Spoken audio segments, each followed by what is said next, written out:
So my dudes, Valk here. Today with Dan Heng of Fu Xuan Revealed, I can finally go over to what I think a good guesstimate of Dan Heng's damage, exactly what we can guess where it's going to try to be at, and we can take a look at everything.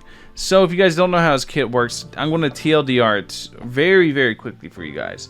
Basically, every single time he uses his skill point, he adds a charge to his basic, which can enhance his basic to 3 times and transform it into Fulgurant Leap. He has different things between it, but we're going to be focusing on Fulgurant Leap today because I know a lot of people knows he eats 3 skill points a turn, basically.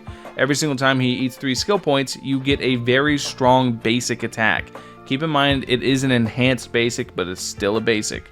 So we go down to Fulgurant Leap. We can see it is right here on Honey Impact, and it unleashes a 7-hit attack, dealing imaginary damage equal to 250% of Dan Heng's to a single enemy target from the 4th hit onwards. Simultaneously deal damage equal to 90% of Dan Heng his attack to adjacent targets. Now, there's one thing I have to be very clear about, is the fact that the 250%, I don't know if it's 250% each hit. I'm going to assume the total attack is 250%.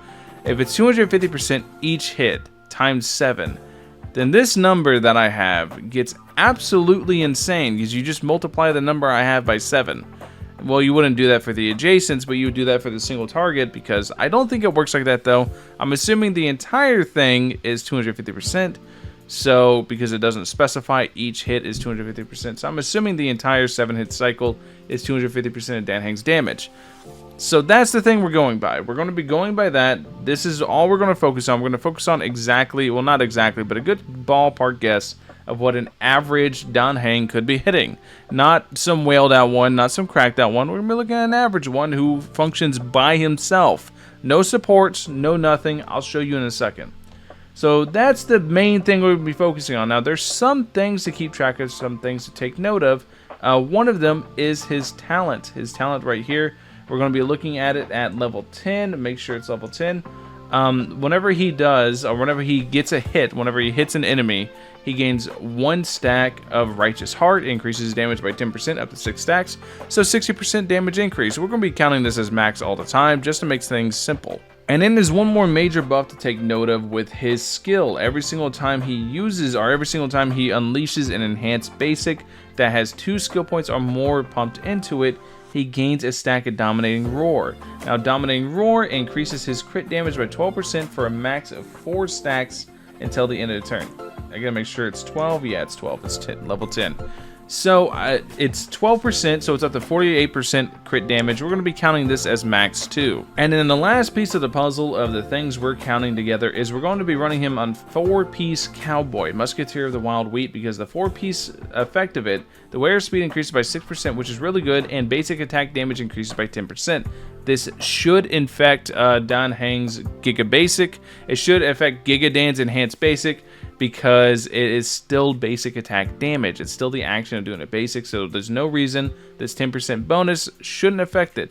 Now, am I saying this is better than the Imaginary set? Hell no. Imaginary is one of the most broken sets in the game. If you can run Imaginary, use it. Do it. It's just you got to make sure you're running him with a debuffer. This is just going to be me doing some simple basic math to see exactly what you can expect from Dan Heng alone, from Giga Dan alone. Nobody else. No buffers, no debuffers, nothing. Just Giga Dan. So I wanted to put him on Cowboy because I know Cowboy has a direct buff towards basic attack damage. So then we get into the math.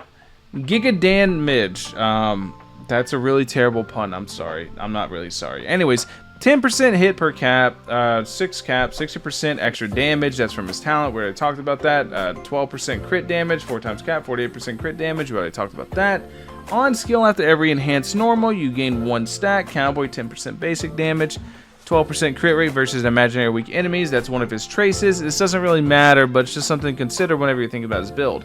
So we're going to consider him at level 10 traces, and we're going to use rough values as far as the build goes of an attack at a 3k attack value, and then crit damage at 120%. You can be like, Valk, those are pretty low. And yes, that's kind of the point. I wanted to make these numbers low so we could see, like, at worst what a Giga Dan could be hitting. And at worst, it's pretty damn good. So we are going to assume all hits are critting. We're going to do 3 times skill points. So he's going to be at 35,360 single target, not counting resistances or team-wide buffs, not counting a Yukong, not counting a Bronya, not counting a Silverwolf, not counting an Asta, not counting in anything. He's not counting nothing. This is just Dan's damage. That's it. Whenever you plug those numbers into it, it's going to get pretty wacky. Whenever you plug like Bronya and Yukong into it, it's going to get to crazy, outrageous levels of damage because Giga Dan does very, very good damage. You're going to be looking at 35k and be like, that's not a lot. That's pretty good single target whenever you consider the fact that this is just him. He doesn't have any outside buffers. This is just Giga Dan. This is very, very high single target damage. Whenever you plug this into things like Bronya, or you plug this into things like Ting Yong, Silverwolf, whatever, this is very, very strong. So then we go ahead and we look at the adjacents, because you remember it does 9% to adjacent targets from the 4th hit onward whenever you're doing the enhanced basic. So we're looking at 12,735.36 to a single adjacent with a 25k to both adjacents, meaning in total damage you're looking at 61,000 damage per enhanced basic at 3k attack, 120 crit damage with no outside help, assuming everything crits. You are looking at a good number at 61k. I think that's very, very respectable for the absolute okay build. Not bad, but okay build that I have him on with 3k 120. And it being just him. There's no buffers, there's nothing else going on.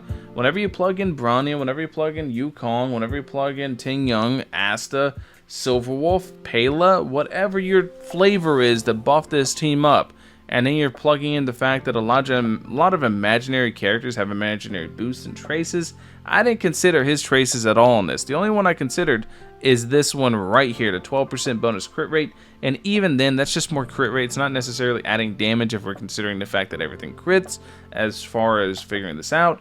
It's very respectable damage. I think he's going to be a very, very strong character. I think he's going to be really, really good, especially since there's a lot of enemies that are really weak to imaginary, or have imaginary weakness, and he's going to hit multiple times, which means he's going to be able to trigger break a lot.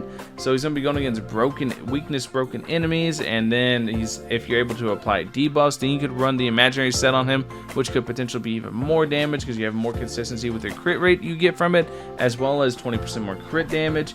All in all, Imaginary is one of the most broken sets in the game in terms of pure DPS, and now we have our pure DPS Imaginary monster in Giga Dan.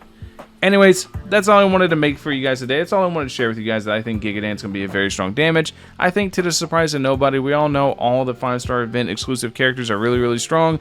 So, to the surprise of nobody, the one that's coming out that is very strong DPS is going to be a very strong DPS. Anyways, let me know what you guys think in the comment section below. Are you guys going to summon for Giga Dan? Or are you going for Fu Xuan? Or are you saving for a Jinglo, a Topaz, or even Guinevere? Like, if that's your flavor. If you want Livestream Girl, if that's what you want, let me know. Anyways, thank you guys for watching. As always, I'll catch you guys in the next one. Peace.